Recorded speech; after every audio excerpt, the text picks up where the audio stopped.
Soil. We should be very concerned. It's something that we export out of the United States every year through erosion and things like that. But more importantly, we depend on healthy soil for our food. And not just for food, I think a lot of people don't realize that the food you eat is not very nutrient dense. There's been a lot of studies that have been made showing this problem. And I just think a lot of people aren't aware of it. So I want to talk about soil fertility today. And there's a lot of other stuff that goes on with soil fertility, right? And let's start off with the sponge analogy. So what I'd like you guys to do or imagine is let's get a cake pan. And we're going to take this cake pan and we're going to put in about, let's say, one sponge in the center, right? And then we're going to put sponges all the way around that sponge. And the first experiment we could do is we could wet that first sponge and then stick a bunch of dish sponge, the little blue or yellow, or I buy the biodegradable ones, that are tan. Take those and stick them all together and watch what'll happen. The other sponges will actually leach the moisture out of that soil. So along with that moisture, you can imagine, let's stop that for 1 minute and let's imagine that cake pan as a field, your home, surrounding other homes or your farm. So you have this little patch of soil. And everything around that area, what's happening is it's actually sucking off that. It's leaching it, just like this experiment inside the pan, right? So we have nutrients that are flowing. We have, and the way I guess we can explain this too is let's get some red dye. Let's get some red dye and let's soak a sponge and let's put food coloring in there. And what you'll see is the red dye starting to be absorbed by the sponges around it. That's your nutrients. That's the microorganisms and things like that. When you get, when land's just sitting there non-contour. Let's take the cake pan now where it's perfectly flat. And then let's wet all the sponges just enough, not soaking wet. But let's just get them to moisture capacity where they're just barely dripping. And then let's angle that up. We can do this in different degrees. What you're going to find as these sponges are set up in the center, all that water takes the path of least resistance. It's all that moisture is starting to come off those sponges and down into the edge, the little drip edge of the lip of the cake pan. And you would see all the red dye and everything, that not only soaked up. If we did that color experiment with the center one, you would see them suck into the surrounding sponges. But now you can see all of them starting to drain out. And this is when a swale comes in help to capture that water, stop it in its tracks, let it absorb back in the ground so that once it does hit the ground, you can imagine like sand. Get yourself let's take that cookie sheet and let's fill it up full of sand, right? We'll do a second experiment now. And what we'll do is we'll put water on the top end of that cake pan. We'll put it at an incline and watch how the sand, the particles of sand, stop that water and slow it down from just literally coming off the sheet. That's what happens in your soil. That's what happens for soil fertility is we need to figure these things out. We need to slow down erosion. We need to slow down the flow of water. God, this could go, I can make you guys a whole probably 2 hour long. So we talked, I guess that's what we look at as retention properties in soils as well. How retentive is it holding? If you have sand, you can imagine it's going to move a lot faster. If you have more clay particles in your soil, it kind of stops stuff. It holds that moisture for a while. It has more of a sponge effect. Also, on the word of sponge, what we can think of is like humus and humus or humus. I can't remember the analogy, but basically the forest floor with all the decomposing branches and pine needles and things. You can imagine in your own home, we could simulate that with wood chips.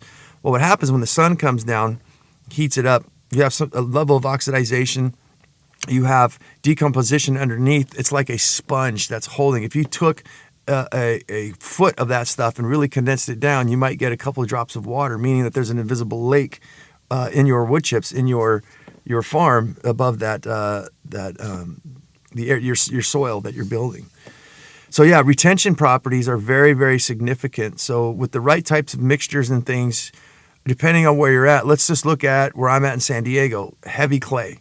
What's going to happen is that water, once the surface gets wet, the water is going to soak in relatively fast, but it's not going to soak. It's not going to drain out very fast, right? The sun comes over, heats up the top, it basically seals it off and almost encapsulates it. Let's look at a place like Florida. Florida is a place where it's just basically a huge sand dune, from my understanding, and you can imagine all that water, nutrient stuff just washing right out. So With this, with the contours and all this stuff in play, the soil fertility depends a lot on the life in the soil. I think a lot of people don't understand that too. Just in a tablespoon of soil, there's probably billions of microorganisms, and they're very tiny creatures.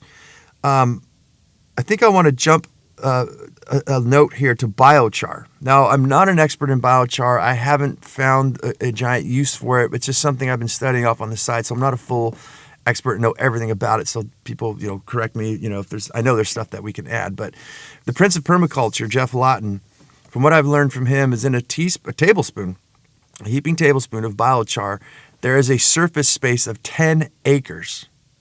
You can imagine this is just insane.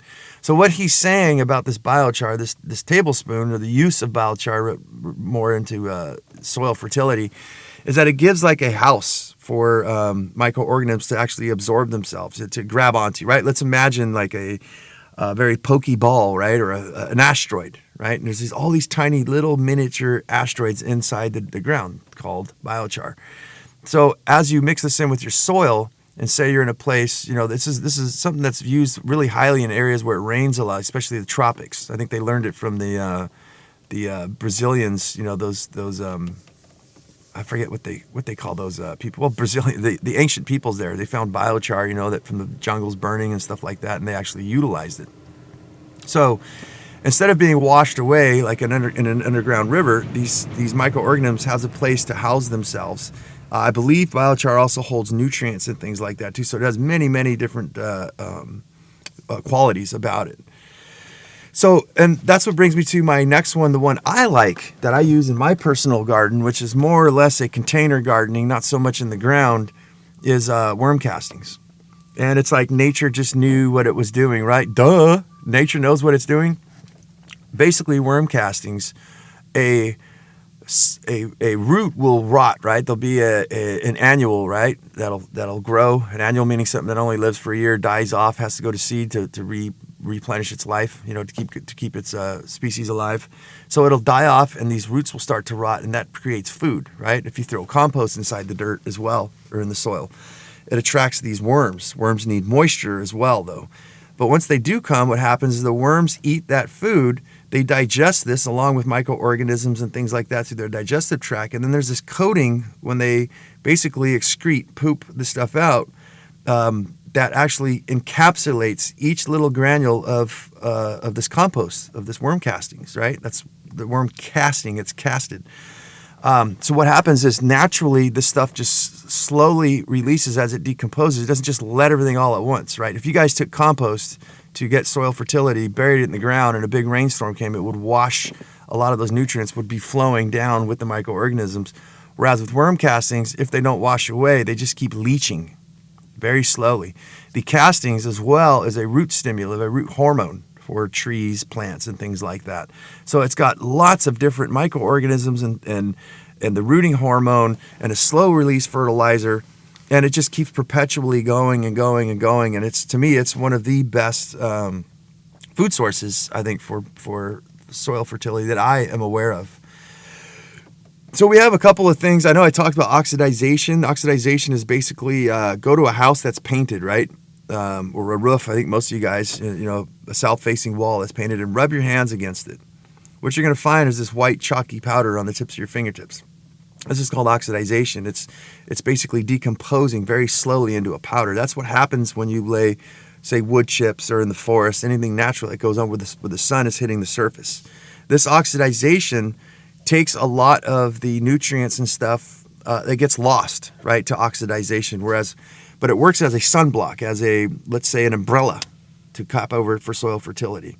So there is a certain amount underneath that's happening if you go deep enough. Certain amount of decomposition of the wood chips and the microbiology that's attracted by this moisture and this non-heated surface. I mean, to me, the world, if I wanted to save the world, which I'd love to do, like deserts and just anywhere, the first thing you would want to do to improve soil fertility in the world is to plant trees or ground cover, something. You got to get the sun off that ground. Otherwise, it's just going to keep dehydrating. It's killing the microorganisms and the water retention and everything. And there's not much life that'll happen. And that's what's happened. When they say we're desertifying the planet, that is why. We'll clear out thousands, if not millions of acres to plant soy and corn and, wheat and all these kind of things. Once they die off and we let it sit there, it's oxidizing. There's not a lot of room. There's not a forest of soil, right? There's not a protective layer. That umbrella just got taken away. So, and the last thing I think I'll talk about here is the nitrogen, the behavior of nitrogen. Nitrogen is a gas. I think a lot of people know that.